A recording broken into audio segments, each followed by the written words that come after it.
Bisa saya bagi sekarang? Bisa. Siapkan pulpennya ya.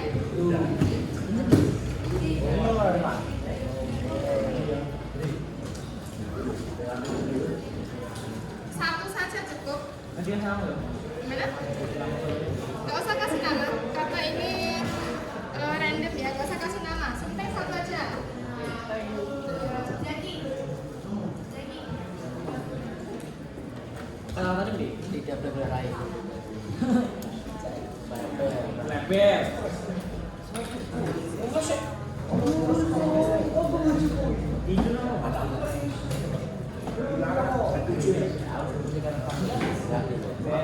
Ya sudah selesai, bisa kita ke depan. Indonesia ya, dalam bahasa Indonesia. Ya, dalam bahasa Indonesia. Silakan yang menjadi curahan bagi peraturan yang menjadi usulan dari kalian, silakan.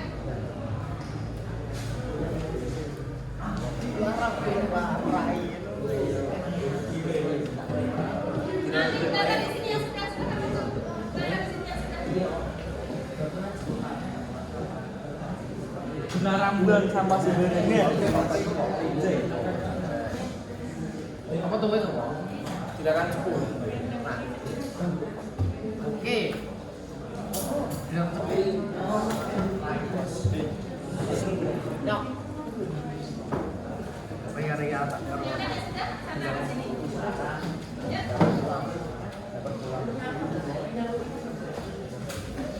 Satu persatu, nggak boleh bukan. Yang rapi ya. Siapa tahu? Enggak. Yang rapi.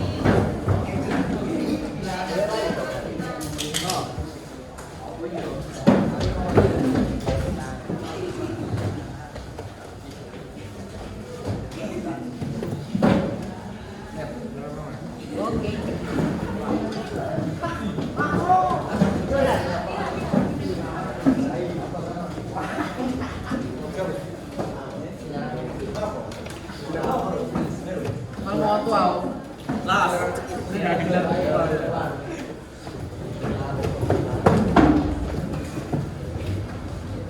Belakang yang boy.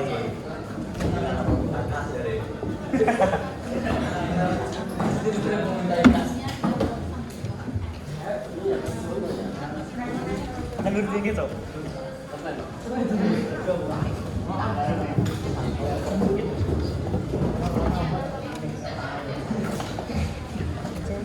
Aku nih, Pak.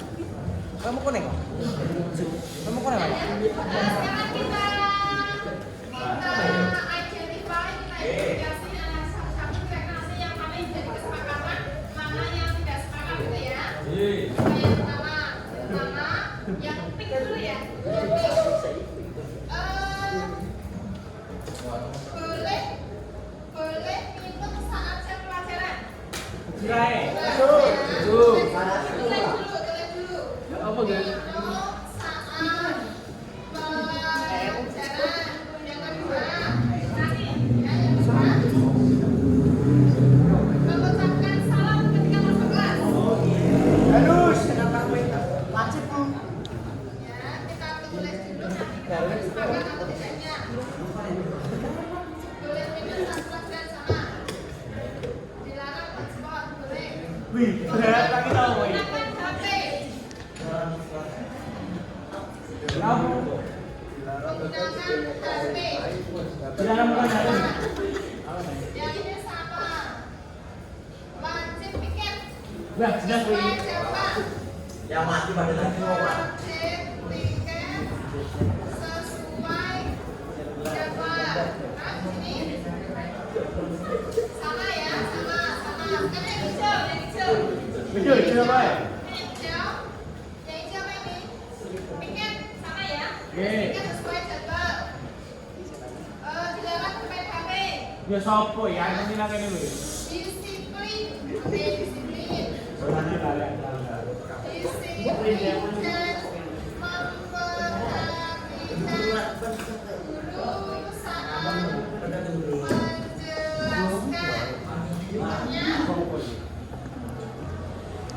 Dilarang makan.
Hanya yang sama ya. Jadi di sini cuma ada sekitar 10 keyakinan karena beberapa yang isinya sama. Sekarang kita analisis dulu apakah kita harus sepakat atau tidak tentang keyakinan yang kalian buat. Yang nomor 1, minum 1 pelajaran boleh tidak? Boleh. Boleh? Dengan cara apa tidak itu? Betul. Boleh minum 1 pelajaran seizin guru. Oke.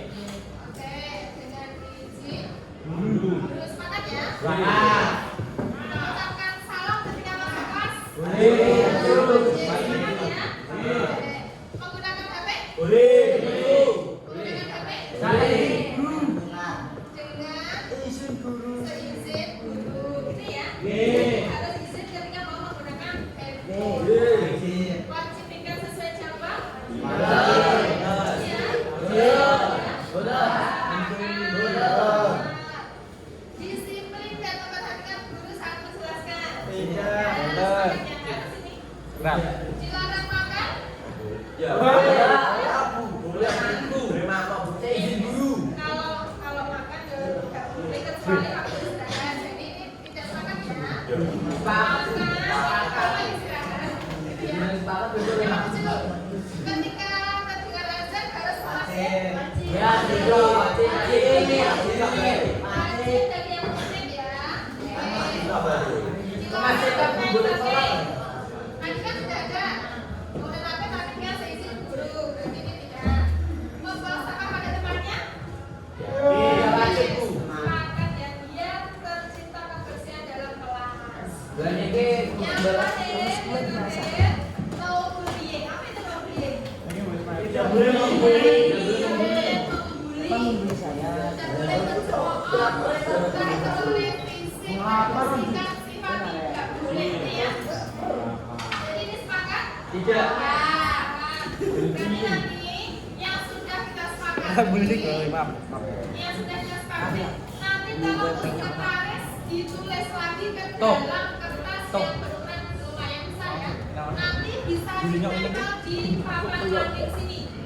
Ini ya. Iya. Silakan nanti yang sudah disepakatan. Nanti bullying. Ditulis lagi dalam kertas yang berukuran besar. Nanti baru ditempelkan di papan landing kelas.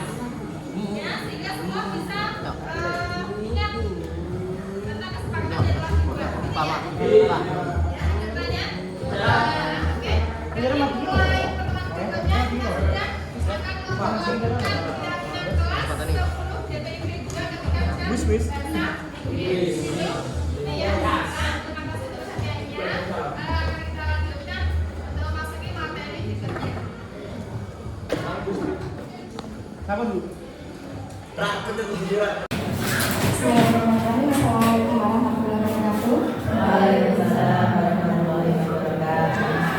Sebelumnya terima kasih pada Bapak Ibu guru semua yang telah menyempatkan waktunya untuk bisa datang menghadiri presentasi kami untuk memenuhi tugas aksi nyata dari pelatihan guru penggerak angkatan 7.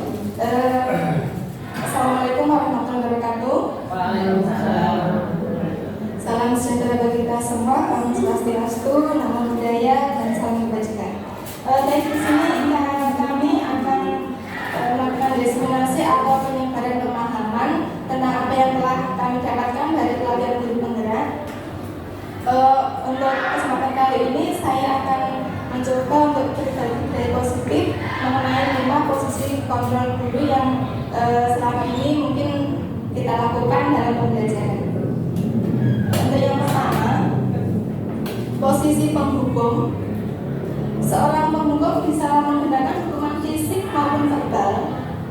Orang-orang yang menjalankan posisi penghubung senantiasa mengatakan bahwa sekolah membutuhkan sistem atau alat yang dapat lebih menekan murid-murid lebih dalam lagi. Guru-guru yang menerapkan posisi penghubung akan berkata, patuhi aturan saya atau awas. Kamu selalu saja salah. Selalu, pasti selalu yang terakhir selesai. Biasanya untuk posisi penghubung itu memiliki nada suara yang tinggi, bahasa tubuhnya dan menggunakan mata yang melotot, ya. Dan jarinya biasanya menunjuk-nunjuk ke siswa. Ya, betul seperti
Sebagai teman di sini, guru pada posisi ini tidak akan menyakiti murid, namun akan tetap berupaya mengontrol murid melalui persuasi. Posisi teman pada guru bisa negatif ataupun positif. Positif di sini berupa hubungan baik yang terjalin antara guru dan murid, dan guru di posisi teman menggunakan hubungan yang baik dan humor untuk mempengaruhi seseorang. Dan mereka akan berkata seperti ini. Ayo bantulah, ini bapak ya. Ya. Ayo ingat tidak dengan bapak selama ini. Ya sudah, kali ini tidak apa-apa. Nanti ibu bantu bereskan. Biasanya untuk nada suaranya lama, akrab, dan bercanda seperti saya gitu. Dan bahasa tubuhnya boleh seperti tadi, merapat pada murid, mata dan senyum jenaka. Dan tidak boleh melapat-melapat ya. Berikutnya untuk posisi yang keempat yaitu sebagai pemantau. Memantau berarti mengawasi. Dan pada saat ini, pada saat kita mengawasi, kita bertanggung jawab atas perilaku orang-orang yang kita awasi. Posisi pemantau berdasarkan pada peraturan-peraturan dan konsekuensi. Dengan menggunakan sanksi atau konsekuensi, kita dapat memisahkan hubungan pribadi kita dengan murid. Sebagai seseorang yang menjalankan posisi pemantau, pertanyaan yang diajukan seorang pemantau misalnya, peraturannya apa? Apa yang telah kamu lakukan? Sanksi atau konsekuensinya apa? Biasanya nada suaranya datar, bahasa tubuhnya yang formal, dan untuk contohnya di sini ada percakapan singkat sebagai ini. Adi, tahukah kamu jam berapa kita mulai? Tahu Pak? Kamu terlambat 15 menit. Apakah kamu sudah mengerti konsekuensi yang harus dilakukan bila terlambat? Paham Pak? Saya harus tinggal kelas pada jam istirahat dan mengerjakan tugas ketertinggalan saya. Yang benar. Nanti pada saat jam istirahat, kamu harus tinggal di kelas untuk menyelesaikan tugas yang tertinggal tadi, dan saya tunggu ya. Yang terakhir adalah posisi sebagai manajer. Di sini posisi ini guru berbuat sesuatu bersama murid, mempersilahkan murid bertanggung jawab atas perilakunya dan mendukung murid agar dapat menemukan solusi atas permasalahan yang sendiri. Seorang manajer telah memiliki keterampilan di posisi teman maupun pemantau, dan dengan demikian bisa jadi di waktu-waktu tertentu kembali pada kedua posisi tersebut bila diperlukan. Untuk posisi manajer, nada suara yang digunakan biasanya suara yang tulus, bahasa tubuhnya tidak kaku, mendekat ke murid. Untuk contohnya, di sini, itu aja Pak. Untuk lebih jelasnya, coba kita lihat contoh penerapan yang nyata antara sikap murid dan guru dari kedua posisi tersebut. Salam bahagia Ibu dan Bapak guru hebat. Dalam penerapan disiplin positif restitusi, salah satu program yang dikembangkan adalah 5 posisi kontrol. 5 posisi kontrol dalam restitusi adalah proses perjalanan seorang pendidik agar dapat mengenali dirinya. Pada video kali ini, kita akan membahas tentang 5 posisi kontrol yang dikembangkan oleh Diane Gosser dan contoh penerapannya.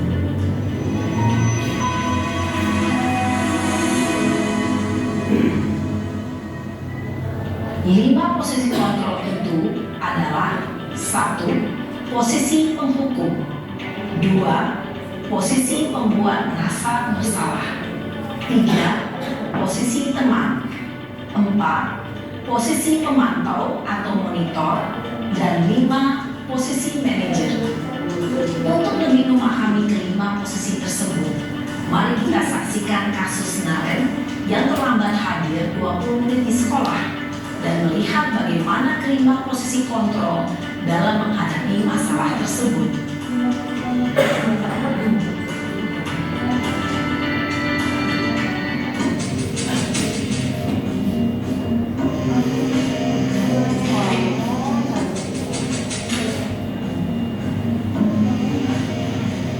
Naren,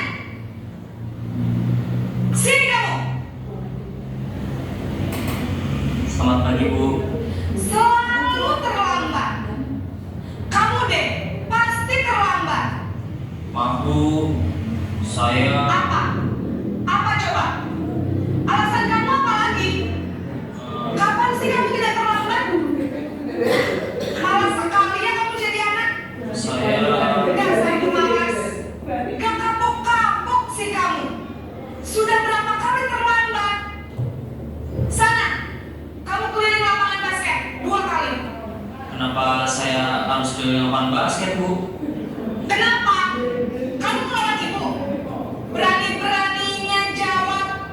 Sudah terlambat, masih berani jawab pula. Sekarang, keliling lapangan basket 5 kali sekalian. Biar kapok. Cepat. Pergi sana ke lapangan basket. Posisi penghukum biasanya berbicara dengan nada tinggi, menghatim, menunjuk-nunjuk, menyakiti, dan menyindir. Hukuman bisa berupa fisik maupun psikis. Ibu dan bapak guru hebat. Dampak yang terjadi pada murid ketika guru berada pada posisi penghukum adalah murid cenderung akan memberontak, bahkan menyimpan dendam.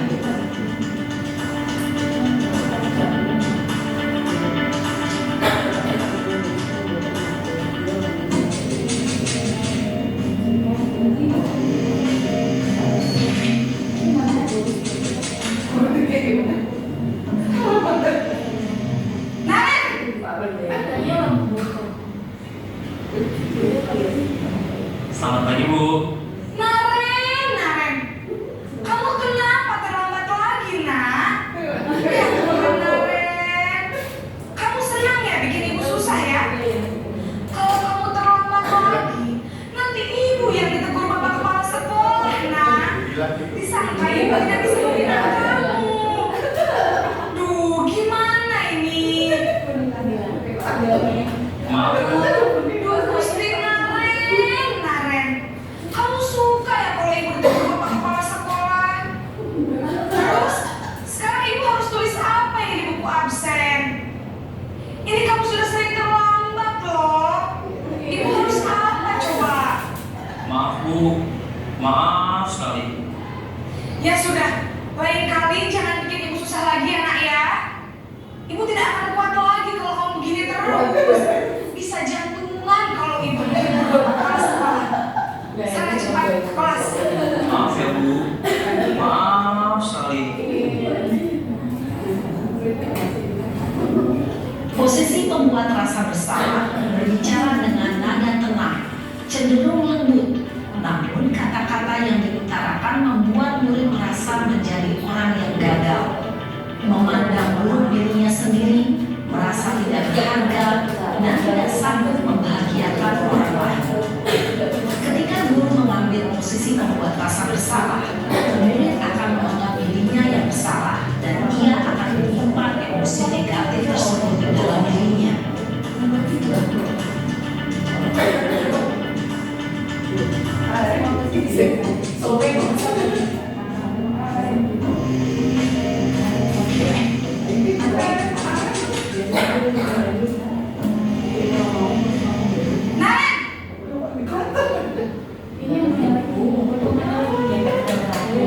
Selamat pagi, Bu. Wah, sudah jam berapa ini, nak? Terlambat lagi ya, sayang? Iya, Bu. Habis ibu saya lupa membangunkan saya, Bu. Kamu malah menyalahkan ibu kamu. Kamu bukan yang aja. Kok terlambat sih? Iya, Bu. Saya memang terlambat bangun tadi. Jadi, biarpun saya lari kencang, tetap gak kekejar, Bu. Ya sudah sana. Nanti lain kali larinya lebih kenceng lagi ya. Biar gak terlambat lagi. Bikin seneng ibu. Demi ibu. Bisa kan? Bisa lah, Bu. Ya sudah sana masuk kelas. Ibu beresin urusan absen kamu. Kamu ini ada-ada saja. Dalam posisi teman, guru berbicara dengan nada suara ramah, akrab, cenderung bersenda gurau untuk menjaga suasana tetap santai. Murid akan merasa senang, aman, dan akrab dengan guru. Identitas yang tercipta adalah identitas sukses atau berhasil. Namun, perlu diingat, karena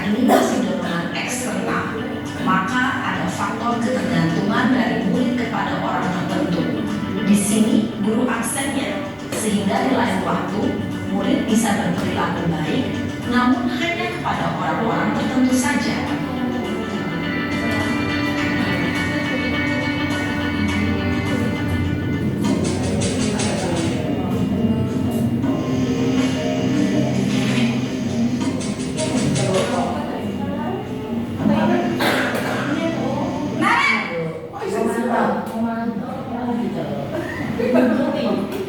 Selamat pagi, Bu. Naren, apa peraturan sekolah kita tentang jam berapa kita harus masuk sekolah, Nak? Kita harus di sekolah jam 7, Bu. Iya betul, sekarang sudah jam 7.20. Naren sudah tahu konsekuensinya jika terlambat hadir. Paham, Bu. Saya harus tinggal kelas pas jam istirahat selama 20 menit. Iya benar, konsekuensinya demikian. Jadi nanti jam 9.30 pas istirahat, kamu harus tinggal di kelas, kerjakan tugas tambahan untuk ketertinggalan kamu, ya? Baik, Bu. Posisi pemantau mengandalkan penghitungan atau data untuk mengontrol murid. Guru mengarahkan murid berdasarkan peraturan dan konsekuensi. Seorang pemantau menunjukkan bahasa tubuh dan ekspresi wajah yang datar dan cenderung formal.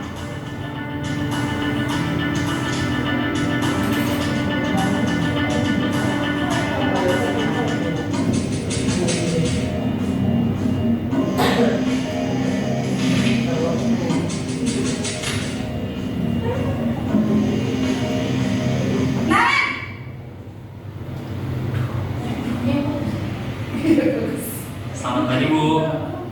Selamat pagi, Naren. Maaf, Bu. Saya terlambat. Iya, sekolah masuknya jam 7, sekarang sudah jam 7.20. Jadi sekarang bagaimana nih, Naren? Maaf, Bu. Saya lupa setel alarm saya semalam. Baiklah, menurut kamu, keyakinan sekolah yang mana yang perlu kamu tingkatkan? Menghargai diri sendiri dan orang lain mungkin, ya, Bu.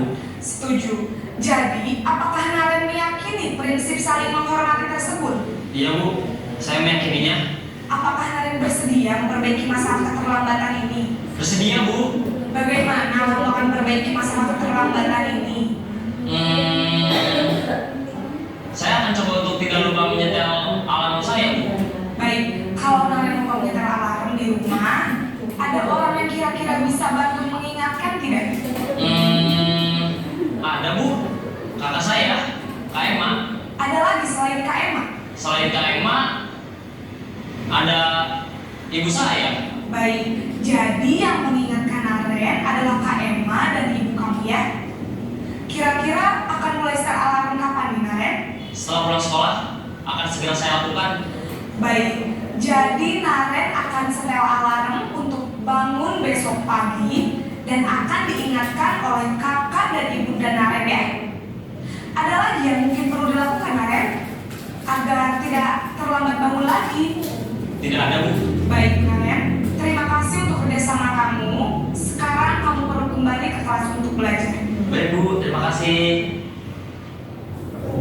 Posisi manajer adalah posisi kontrol yang disarankan untuk membimbing murid memiliki sikap disiplin yang positif, yaitu murid yang mandiri, bertanggung jawab, dan dapat memecahkan masalah. Tujuan dari posisi ini adalah agar murid dapat berefleksi atas tindakannya. Guru akan dengan tulus memberikan pertanyaan-pertanyaan bermakna, sehingga membuat murid dapat belajar dari kesalahannya dan mencari sebuah solusi untuk menyelesaikannya.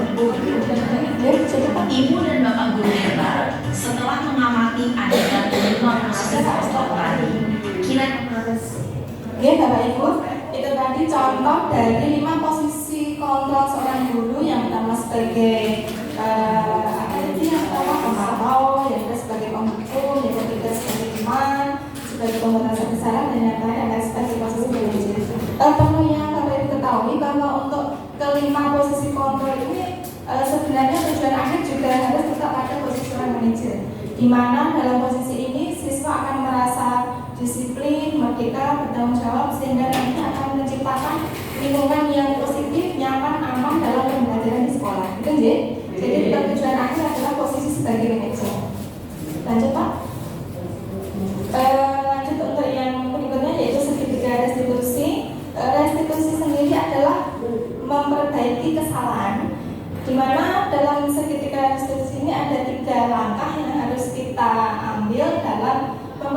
kesalahan siswa sehingga siswa bisa kembali ke dalam komunitas atau kelompoknya. Untuk langkah yang pertama yaitu menstabilkan identitas, langkah berikutnya yaitu validasi tindakan yang salah, dan yang terakhir adalah menanyakan keyakinan. Untuk menstabilkan identitas, bagian dasar dari segitiga ini bertujuan untuk mengubah identitas anak dari orang yang gagal karena melakukan kesalahan menjadi orang yang sukses. Contohnya di sini tidak ada manusia yang sempurna. Saya juga pernah melakukan kesalahan seperti itu. Kita bisa menyelesaikan ini dan seterusnya. Untuk yang kedua, langkah berikutnya yaitu validasi tindakan yang salah atau validate of behavior. Setiap tindakan kita dilakukan dengan suatu tujuan, yaitu memenuhi kebutuhan dasar. Kalau kita memahami kebutuhan dasar apa yang mendasari sebuah tindakan, kita akan bisa menemukan cara-cara yang paling efektif untuk memenuhi kebutuhan tersebut. Contohnya, padahal kamu bisa melakukan yang lebih buruk dari ini ya. Kamu pasti punya alasan mengapa melakukan hal itu. Itu contoh yang digunakan dalam memvalidasi tindakan yang salah pada siswa. Langkah berikutnya atau yang terakhir yaitu menanyakan keyakinan. Teori kontrol menyatakan bahwa kita pada dasarnya termotivasi secara internal. Ketika identitas sukses telah tercapai atau langkah pertama tadi, dan tingkah laku yang salah telah divalidasi atau langkah kedua, maka anak akan siap untuk dihubungkan dengan nilai-nilai yang dia percaya dan berpindah menjadi orang yang dia inginkan. Bisa dengan menggunakan kalimat seperti berikut. Apa yang kita percaya sebagai kelas atau keluarga? Apa nilai-nilai umum yang kita telah sepakati? Apa yang kita tentang kelas yang ideal? Kamu mau jadi orang yang seperti apa? Jadi ya? Di sini ada video setelah nanti mungkin tidak sampai selesai, seperti saja tentang restitusi tindakan.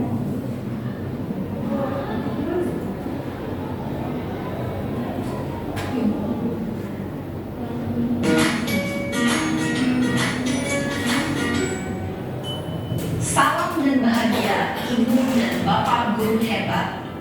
Pada video kali ini kita akan membahas tentang salah satu program disiplin positif yang diterapkan di lingkungan sekolah yang dikenal dengan nama restitusi.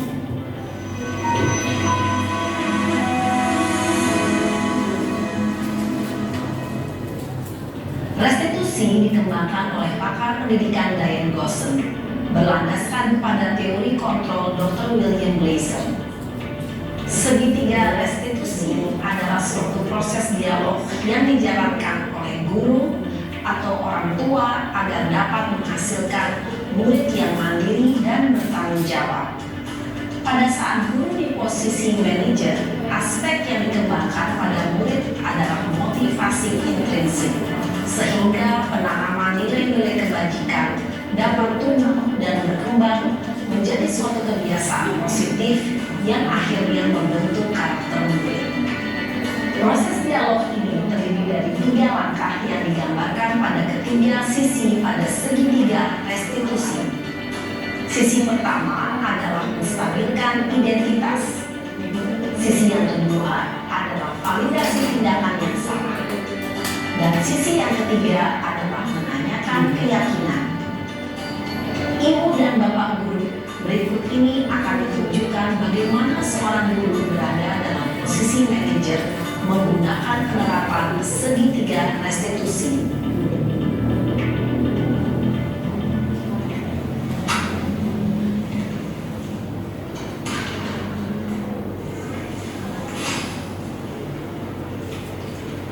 Siang Sarah. Siang Pak. Sudah lama nggak ketemu Sarah? Kenapa hari ini ada di sini? Kesel Pak, kesel banget. Masa aku dikatain tukang fitnah Pak? Ya aku marah lah.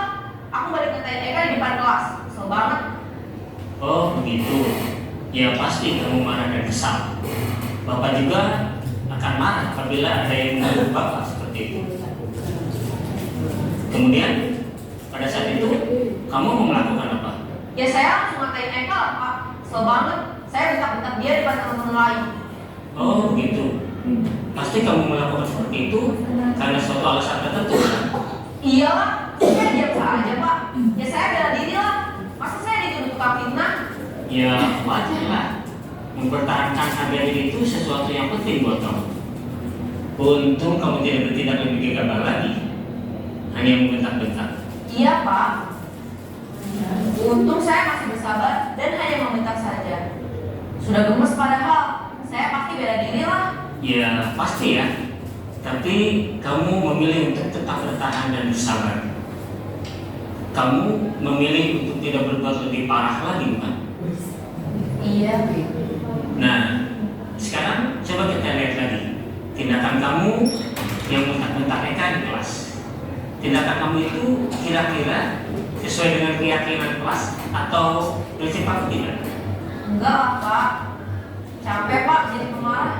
Jadi keyakinan atau prinsip mana yang kurang sesuai dengan keinginan kamu? Ya, saya sebenarnya sangat menghargai orang lain. Mungkin saat itu saya menjadi emosi, jadi tidak menunjukkan sikap itu. Kamu meyakini tidak? Menghargai orang lain itu penting buat kamu. Yakin lah Pak. Iya, setuju. Kita harus saling menghargai. Namun, ada juga keyakinan yang kita sepakati yang perlu kita jalankan apabila kita sedang marah. Ya, saya bisa lebih proaktif, mulai dengan diri sendiri. Saya bisa jadi lebih bersabar.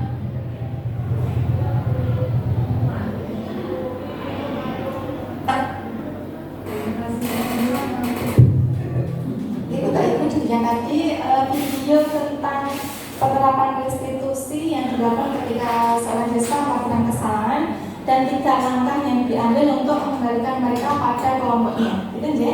Mungkin nanti untuk Bapak Ibu di kelas bisa menerapkan bagaimana cara mengembalikan kesalahan siswa sehingga siswa tidak merasa bahwa dia merasa yang paling salah, merasa ditindakan yang tidak benar dan identitasnya gagal. Itu aja. Mungkin itu tadi yang bisa saya sampaikan untuk diskriminasi kali ini. Saya juga di sini sebetulnya belum paham, tapi coba nanti kita untuk saling sharing, bertukar pikiran, semoga dengan kebersamaan kita nanti bisa lebih baik lagi. Terima kasih untuk waktunya. Saya kira wassalamualaikum warahmatullahi wabarakatuh.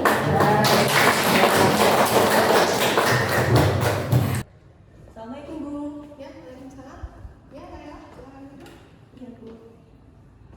Kau kenapa Bu ini panggil Laila? Tahu karena tidak mengerjakan tugasnya Bu ini. Iya. Kenapa tidak mengerjakan tugas?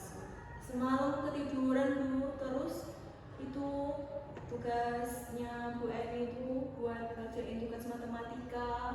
Karena tugas matematikanya kan gurunya. Jelas ya? Iya. Oh, itu ya, Pak Aris ya? Ya, emang Bu ini gak jelas?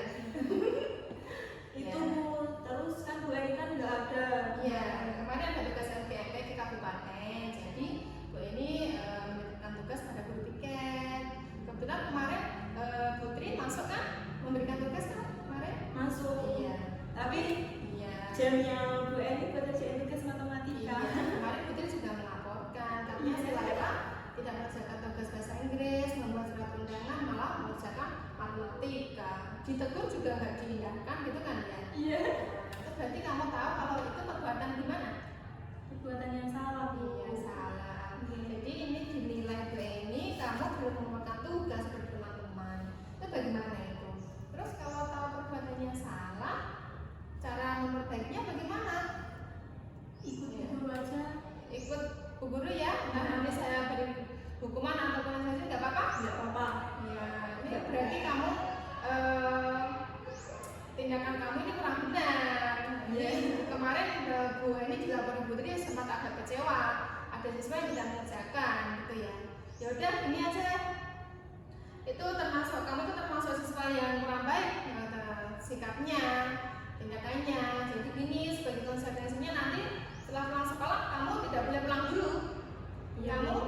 Kamu harus mengerjakan tugas seperti yang dikerjakan teman-teman. Tapi tidak hanya satu saja yang kamu kerjakan. Berapa Bu? 10. Ya. Ya udah nggak apa-apa. Itu konsekuensinya karena kamu tidak mengerjakan tugas bersama dengan teman-teman kemarin. Iya Bu. Tahu berarti ya? Tahu. Terus untuk kedepannya apakah akan mengulangi? Tidak Bu. Tidak. Tidak akan mengulangi lagi. Ya, karena pulangnya kan jadi lebih sore kan? Iya. Itu ya. Iya, Jadi tidak boleh lagi. Dan itu berlaku untuk semua mapel, tidak Bu Eni saja. Jadi kalau ada tugas, silahkan dikerjakan sesuai dengan mata pelajarannya. Kalau ada tugas lain ya dikerjakan di luar jam itu. Ada PR malam ya kewajibannya belajar ya belajar. Iya. Ya, tidak boleh tiduran, nggak boleh main game. Gitu ya. Nah, yaudah belajar nanti pulang sekolah kerjakan tugas sampai selesai surat undangan sebanyak 10 dan akan ditunggu Bu Eni sampai selesai. Gitu ya. Iya. Udah. Oke, terima kasih. Nanti silakan melanjutkan pelajaran kembali masuk ke kelas. Ya, makasih ya Bu. Ya, sama. Ya, silakan masuk Ina Dini. Silakan dulu. Kamu tahu Bu Eni kenapa menyuruh Ina Dini ke sini? Iya Bu, Iya, kenapa?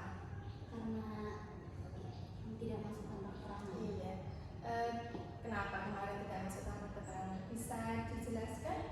Sebenarnya kemarin saya sakit Bu, cuma Sakit. mau menghubungi Bu ini nggak bisa karena nggak punya kuota. Terus untuk surat dokternya sempat periksa dokter nggak kemarin? Udah, Udah. Terus berarti ada surat dokternya? ada. Kenapa nggak diantar ke sekolah? Bingung mau dititipin siapa, rumahnya jauh semua. Oh jauh, tetangga nggak ada? Nggak ada. Oh, terus ya sebenarnya kalau situasinya seperti itu ya emang harus gimana lagi ya, karena emang tetangga jauh, kebetulan kuota sudah habis.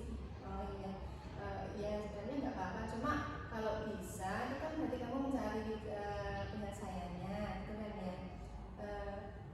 Kalau misalnya besok terjadi lagi seperti itu, langkah kamu bagaimana? Supaya nanti kan untuk lisensi kehadiran kamu tetap ada keterangan sakit, bukan alfa. Besok lagi gimana kalau misalnya kuota habis, padahal rumah juga jauh dari teman-teman sekolah, itu gimana nanti? Mungkin nanti saya minta tolong adik atau saudara buat nganterin teman-teman, atau mungkin pinjam HP tetangga buat menghubungi Bu ini. Gitu ya.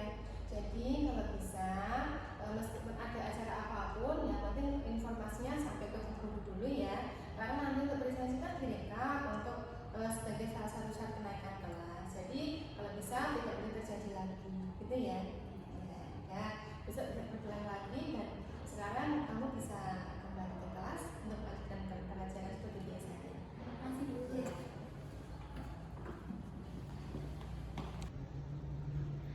Perasaan saya ketika Bu Eni menjalankan posisi sebagai manajer dalam restitusi, yaitu saya sebagai murid lebih menyadari akan kesalahan saya dan tidak akan mengulangi kesalahannya lagi. Perasaan saya ketika Bu Eni menjalankan posisi sebagai penghukum dalam restitusi, yaitu saya merasa sangat kesal, kecewa, malu karena harus dipanggil ke ruang guru dan banyak guru yang tahu akan kesalahan saya. Saya juga merasa jengkel karena harus pulang terlambat karena mendapatkan hukuman untuk mengerjakan tugas.